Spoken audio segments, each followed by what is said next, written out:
嗨，大家好，我是躺平叔，带来一下真正的中国。今天是2024年12月19号，这一期咱们聊一聊医保资金吸血虫，也就是掏空医保资金的这些吸血虫今天这个新浪财经转发中国经营报的叫等深县特别报道，标题叫医保资金吸血虫，记者暗访10家药店，8家沦陷。这个记者叫刘旺，他说截至2023年年底，我国基本医疗保险参保人数超过了13亿人。然而，骗取医保基金、违规使用医保行为却如同吸血虫，持续危害着医保制度的健康运行。他说某品牌褪黑素产品，其包装上标明具有改善睡眠的保健功能，同时印有保健品标志蓝帽子，是一款畅销保健品。但这个等深县的记者电话暗访的过程中发现，位于长沙市的10家药店仅有2家明确拒绝刷医保的要求，其余8家均表示可以刷实体医保卡购买上述褪黑素产品，也就是你可以拿医保卡去刷买这种保健品。这个显然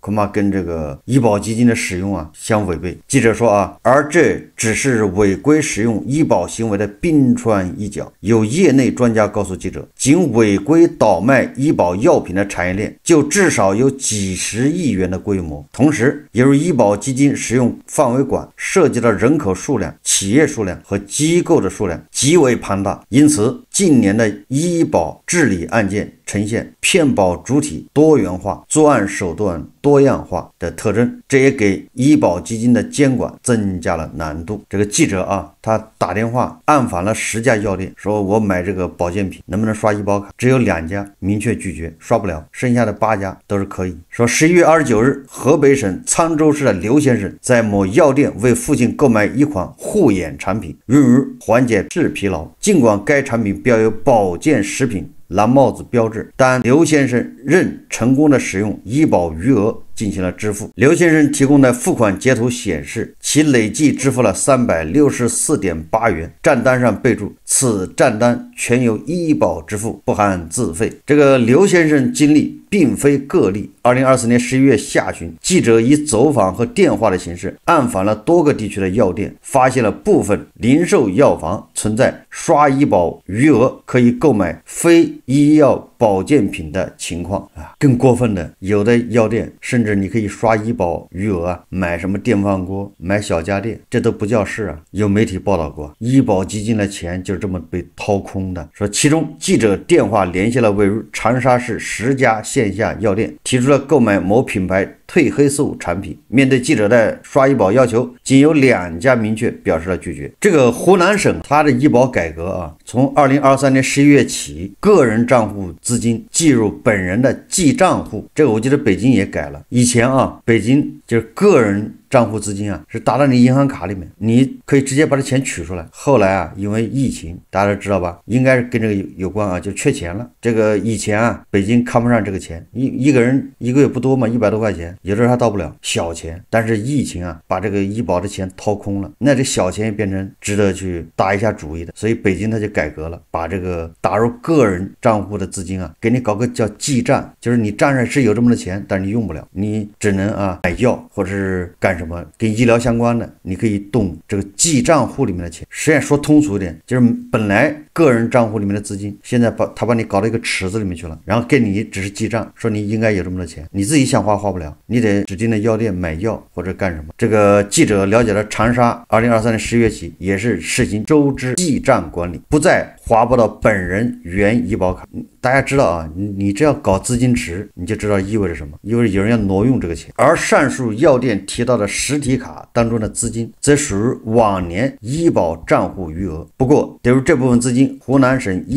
医疗保障局相关人员也明确对记者表示，原先在实体卡里的钱也属于医保个人账户，有文件明确规定不能用于养生保健消费，只针对基本医疗保障的药品去用，在药店还可以正常刷，用完为止。实际上不仅仅是实体卡，如在衡阳的某线下药店，其店员就表示，使用省内医保卡或医保电子码均可以通过卡内额度。在国家医保局的通报中，上述行为属于串换药品，非药品串换为医保药品，使用医保基金为保健品、食品、化妆品等买单。在实际操作中，也有药店店员表示，按规定保健品不能刷医保卡里的钱，但可以帮忙用药品的单来刷，并表示偷偷来刷，你不要作声。你看看，上有政策，下有对策，总之想办法把你的钱给套出来，对吧？你买 A 是保健品，是不能刷，但是我给你刷成 B 药品不就行了吗？然后这个 B 的药品库存，他想办法去解决，对吧？这个中国人的聪明伶俐，那都体现在这儿。怎么样越过红线？怎么样躲避监管、套取资金呢？说这个记者暗访过程中，还有药店工作人员表示，自己所在的药店还没有开通医保结算，但是可以去另一家药店结算，并称我们都是一起的。而在国家医保局通报的信息当中，这也属于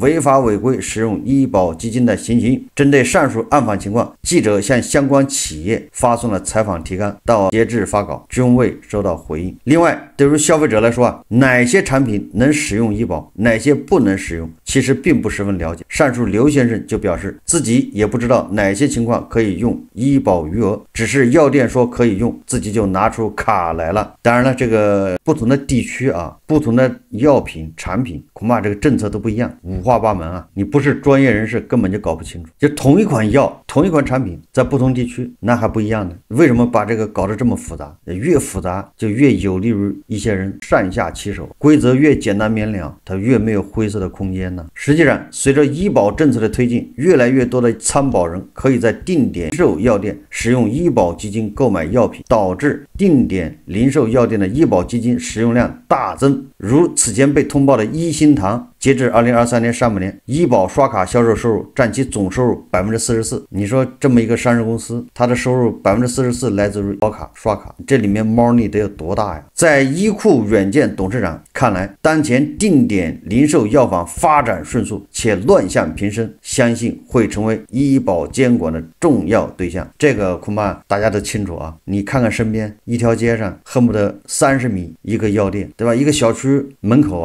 前后左右恐怕不下于5、6个药店呢。药店比那个餐馆多，是现在这个大街上底商的一个独特的风景。那怎么药店就那么赚钱呢？那中国人怎么会要那么多药店呢？这难道不值得这些监管部门去反思的吗？他怎么赚钱呢？实际上这些药店你去观察一下，没有什么人进出跟餐馆可不一样。但他为什么能赚钱，能开着在这儿？皮裤掏棉裤必有缘故说明他赚钱是有门道说这个陕西省山阳县卫健局原副局长告诉等深县记者说，未来针对定点零售药店会重点查处3个方面：一是虚假购药、伪造处方或费用清单、空刷、盗刷医保卡或医保电子凭证；二是参与倒卖医保药品；三是串换药品，将医保基金不予支付的药品或其他商品串换或医保药品进行医保结算，伪造、变造医保药品进销存票据和账目，就是要管它的库存。除了这个零售药店违规使用医保卡进行支付、串货、串药，这个零售药店还有一个回流药，卖回流药今年6月份，国家医保局的通报中还提到了部分机构为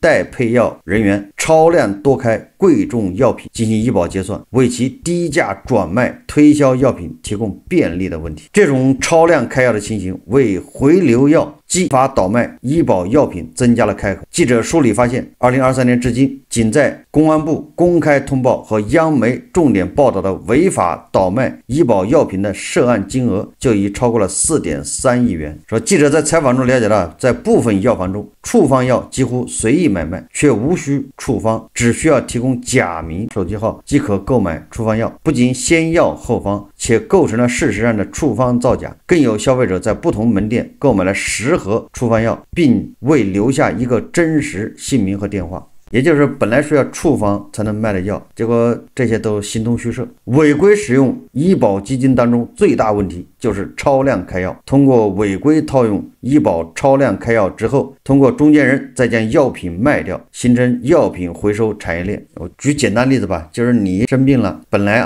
这个到医院看病，医院给你开个药方，要吃这个一个什么药 A， 你本来吃1个月一个疗程，对吧？1天1粒，30粒就够了。这个也走医保，对吧？你个人掏10%，医保掏90%。超量开什么意思呢？就是他给你开3个月的，实际上你只要吃1个月就行了，那你也多了2个月的，你只付了10%，对吧？你卖给那个药贩子，卖给他20%，药贩子拿你这药再往出卖50%，他赚30%。你看都在套取医保里面的钱，有的时候他是原价卖啊，反正医保付钱呢，这个叫超量开。有的是凭空捏造，就处方都是假的，就没有这个人生病，非要说这个人生病了，开个处方，开3盒药出来，然后再卖给那些药店。你看这一个回收产业链就形成了，最终还是套取医保里面的钱，或者是消费者多掏钱。这个记者他举了个例子，他说一款药品售价1500元，而医保报销70%，个人只需要花450元，经过层层加价，到了需要药品的患者手里，最终的价格可能打了8折，但中间仍有几百元的差价，这给药贩子们运作的空间。2022年，云南省普洱市就曾查处一起非法倒卖医保药品案件，全案涉案价值达2亿元，其中一个3级药贩李某新1年时间就非法获利1000万元。李某新的上游还有引诱医保用户多开药的1级药贩、收药的2级药贩，下游还要将药品输送给正规药店的卖家，他们构成了一个完整的非法获利链条。上述报道中的药品医保政策对相关患者给予的报销比例最高可达90%，患者只需要支付10%的低价买到医保药，被药贩子回收倒卖，层层加价后销售。这个过程等于是将医保报销部分进行非法套现，积少成多，整个违规产业链现在应该至少有几十亿规模。我觉得这个完全是低估了啊！为什么呢？你看看满大街大街小巷的那么多药店，靠什么养着？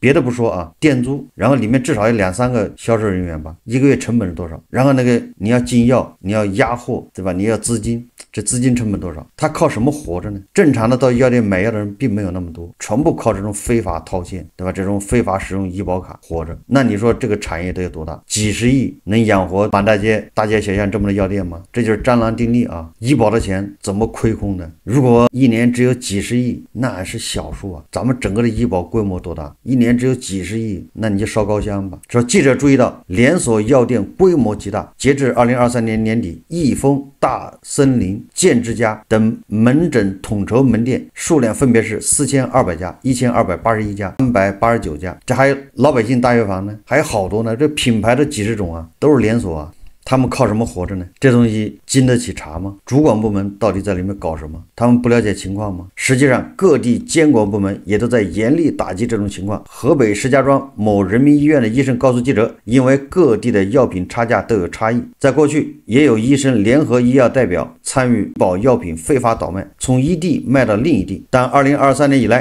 不管是上级部门还是医院，都一直在开会强调禁止该情况出现。现阶段已经没有这种现象出现了，也有参保人员告诉记者，现在在医院或者药店买药，医生和药师只给开出一个周期的药品，想要一次性多买一些或者用药周期内的重复购药都不被允许。这还不算更离奇的是，有人为了骗保专门开了一家医院，这个那就更厉害了为了骗保开个医院更加专业。实际上不仅仅是医药行业，就连一些非法套取信用卡资金的中介也盯上了医保资金。6月初，记者在某社交平台看到一位用户发布视频称，公司交的职工医保可以除出来花了。记者和此人联系后，对方表示参保地在北京的，要收取35%的手续费，要求在国家异地就医备案小程序中备案江西南昌，再下载新疆医保 APP， 激活电子医保凭证，提供身份证正面，激活电子医保凭证，等待10分钟就可以到账。你看看，不仅说通过刷医保卡把你这个余额给刷出来，就是你得买东西现在可以直接把钱给你掏出来，但是要收35%的手续费。根据对方发给记者的截图，已经有至少6例成功违规套取医保的案例，金额最少的几百元，最高的8000余元。不过如今该人士的社交账号已注销。更有行业人士告诉记者，有人为了骗保专门开了一家医院。记者注意到，上述说法指的是重庆永川卧龙医院、重庆永川大康医院的骗保案件，2起医院涉嫌诈骗医保基金，合计高达3.3亿元。该案例已被当地警方公开通报。2014年，卧龙医院成立，2016年开始谋划骗保一事，发展家庭医生会员9000余人，通过发放米、油等赠品，网络百姓登记医保卡，伪造住院治疗费用。2019年，上述骗保事件的参与人又应聘到大康医院。从医院创立之初，大康医院就开始组织医护人员骗保，以同样手段发展会员4000余人。这重庆永川大康医院获得医保定点资格仅几个月后，就开启了有组织、有计划、有规模的骗保。因此，为了骗保，专门开了一家医院，说法并不夸张。实际上，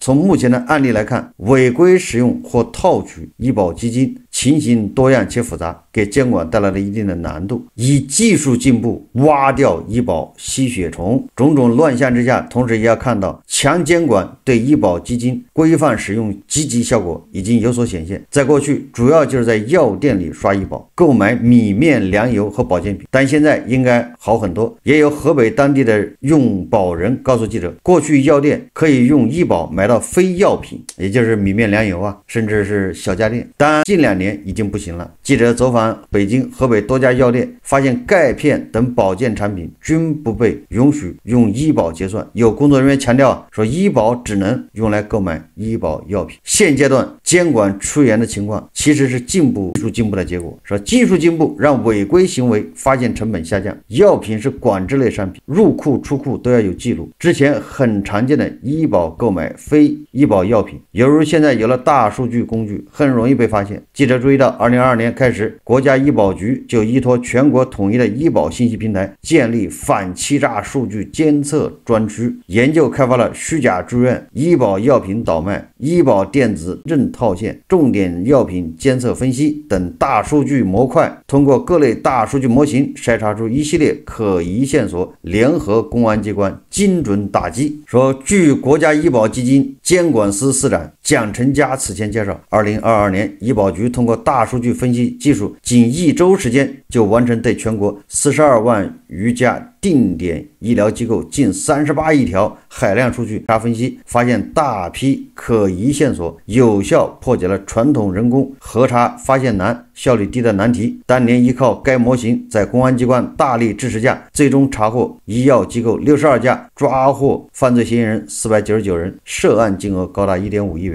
1周时间啊，筛查42万家定点医疗机构，38亿条海量数据，完了抓了499个人，涉案金额1.5亿。我怎么感觉它的成本、它的花费不止1.5亿呢？对吧？都大数据了，都海量清查呀，过筛子啊，你合着再筛出499个人有问题啊？一共涉案金额1.5亿，这又是叫雷声大雨点小，抓小放大，大鱼放了，对吧？只抓那些没有后台的或者后台不够强的，给它拎出来。你想想，都大数据啊，医保搞了1个星期，筛了38亿条数据啊，合着才1.5亿啊。这个就和绍伊古、巴西莫夫啊，天天给普京汇报的战果不一样吗？但凡动点脑子，就发现他这汇报的有问题啊。乌军伤亡100万，坦克说已经打掉了2万多辆，你整个美西方坦克搁到一起是多少辆？全送乌克兰来炸掉了。这下面还有啊，他说再如重点药品监测分析模型，是对医保基金使用量大或出现异常增长的药品开展动态监测分析，发现的违法违规行为包括医药工作人员违规为自己和亲友开药，医院工作人员长期留存患者医保卡等。就在前几天，医保药品追溯码也出现了成效。国家医保局公告，部分定点医药机构在售卖医保报销的东阿阿胶股份有限公司生产的复方阿胶浆时存在药品追溯码重复情况，且均发生医保基金结算，重复情况大如等于3次的共涉及11个省份46家医药机构。这个我记得在以前节目咱们讲过，药品追溯码啊，这个就是存在3种情况啊，一个是创换，同一药品追溯码在同一定点医疗机构多次发生结算；二是回流药，或用同一药品盗刷不同参保人医保卡，同一药品追溯码在不同定点医疗机构发生结算。也这个人啊，你们到处去买这个阿胶胶囊、阿胶浆，那是对阿胶浆有偏好啊。三是疑似假药，同一药品追溯码在不同定点医院发生结算，且时间相近，也可能是假药，时间跨度较大。这12月6号，国家医保局表示，预计2024年年底通过国家医保服务平台 APP 药品追溯信息查询模块，公众可以查询到部分通过医保结算的药品追溯信息。2025年6月底前实现药品追溯码全场景应用。除了上述法制化趋势，这正是医保基金监管智能化、协同化、常态化趋势的表现。他表示智能化指的是信息化编码正在逐渐完善，最终所有机构，包括医疗机构、药店、经办机构，甚至病人信息都会进入到医保信息系统里。在这种情况下，大数据能够及时发现问题。协同化指的是不单是医保、医疗、医药走向协同，其他制度也在健全，比如行营衔接，就是行政处罚和刑事处罚衔接，行政机构之间信息共享。最后是常态化，包括日常检查、飞行检查、专家审查等，还有医疗机构的自查自纠，鼓励对违规行为进行举报等，都使得监管走向常态化。实际上这些都没用，因为哈耶克说过这个著名的经济学家、诺贝尔经济奖获得者就是哈耶克，他说过一句话：为什么一些问题永远得不到解决？因为解决问题的人就是制造问题的人，一切都是他们在自导自演。这句话放在这儿那是恰当不过。套取医保基金，用各种手段套取医保基金，说来说去都是监管的问题。明明知道大街小巷开那么多药店都是为了套社保基金的，是谁批准开那么多的？那他们没有监管吗？开药店是你想开就能开的吗？谁批准呢？明明知道他们靠卖药赚不到钱，正规的卖药能养活药店吗？人家饭店都养不活那个大街小巷的那药店它起什么作用呢？它是正规医院的一个补充，对吧？大部分人去看病在医院就拿了药，理论是这样的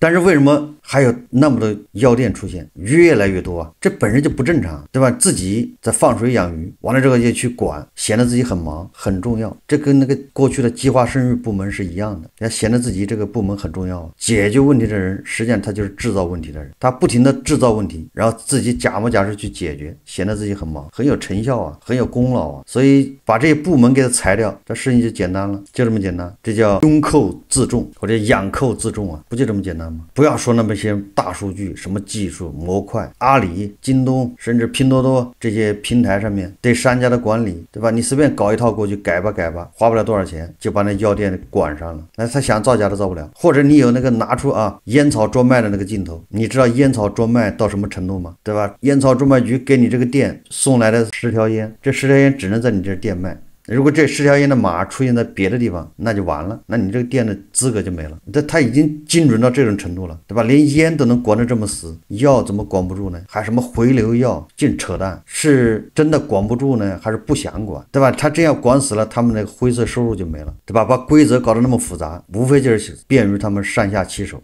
现在人工智能 AI 大数据，咱们叫清产是遥遥领先，那怎么这个药品管不住呢？你这不对不起这个张维维老师吗？维维老师都吹出去了，清产是遥遥领先，怎么就管不住呢？怎么可能呢？对吧？你病人有 ID， 病人社保有号，他的医保号有，药店有号，医院有号，医生还有号，不要这个事后去追查。说你事后查人家抓人家罚款，你事先预防，对吧？你只要把这条件设好了，你把程序开发好，你像刷卡套这个医保的钱，你套不出来，直接你刷的时候就已经警告你了，对吧？你这就属于非法。这个程序不难呢，对吧？那个码农到了35岁找不到工作，你找一些35岁以上的码农去再搞个产品经理，把你开发一下，不需要说你事后大数据去查谁干了坏事，他干坏事时就让他干不成，他刷医保就刷不了，为什么不这么干呢？这难吗？不难，不就是你要这么干，他不就大家都没有灰色收入了吗？叫水至清则无鱼。你要这么干的话，那他那个部门还真要裁掉，裁掉90%的人，赚的还挺好的。你说谁愿意这么干？谁像米莱那么傻，像马马斯克那么傻，冲自己开刀。所以说啊，解决问题的人都是制造问题的人，他一边在这解决问题，一边自己自我吹嘘啊，自我表彰。你看我干了多少事，多忙。实际上这个是可以预防的啊，对吧？把人工智能，人家是用在提高社会效率、提高生产力上面。那有的人他把人工智能放在审查上面，对吧？言论审查，那你的人工智能越发达，它就越多啊，对吧？人工智能应该用在这些预防犯罪、预防套取社保基金这一块。所以啊，从套取社保基金这一块来看，这个哈耶克说的啊，所言不虚啊，解决问题的人就是制造问题的人。那你要想问题少，那你是把这些人给解决掉。好，这期节目我们就聊到这里，感谢大家收看。如果喜欢我的节目，欢迎订阅转发，也可以在下方留言评论，谢谢大家。